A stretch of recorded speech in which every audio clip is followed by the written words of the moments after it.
સુપ્રસિદ્ધ ડાકોર મંદિરના સેવકે મેનેજર વિરુદ્ધ અરજી કરી છે। મંદિરના સેવક વિનોદભાઈએ મંદિરના મેનેજરને લઈને અરજી કરી છે। મેનેજર વિરુદ્ધ સીએમ અને યાત્રાધામ વિકાસ બોર્ડ સાથે ડીજીપીને અરજી કરી છે। મેનેજર જેપી દવેને પદ પરથી દૂર કરવામાં આવે તેવી માંગ સાથે અરજી કરવામાં આવી છે। ટેમ્પલ કમિટીના મેનેજર નિવૃત્ત મામલતદાર છે તેવું સેવકનું કહેવું છે અને મામલતદારના કાર્યકાળ દરમિયાન તેમને અનેક ભ્રષ્ટાચાર પણ કર્યા છે।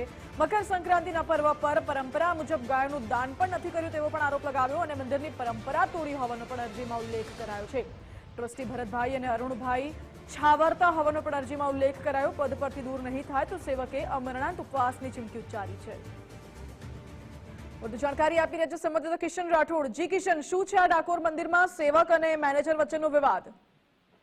માનસી વાત કરવામાં આવે તો ખેડા જિલ્લાના સુપ્રસિદ્ધ યાત્રાધામ ડાકોર મંદિરના એક સેવક મેનેજર પર ભોયો ચડાવ્યો છે। ખાસ કરીને વાત કરીએ તો મંદિરના સેવક મંદિરના મેનેજર વિરુદ્ધ મુખ્યમંત્રી, યાત્રાધામ વિકાસ બોર્ડ, ડીજીપી, ખેડા કલેક્ટર અરજી કરી કાયદેસરની કાર્યવાહી હાથ ધરાય તેવી માંગ કરી છે। મંદિરના સેવક વિનોદભાઈએ કમિટી જે જેપી દવે છે તેમના ઉપર ગંભીર આક્ષેપો લગાવ્યા છે।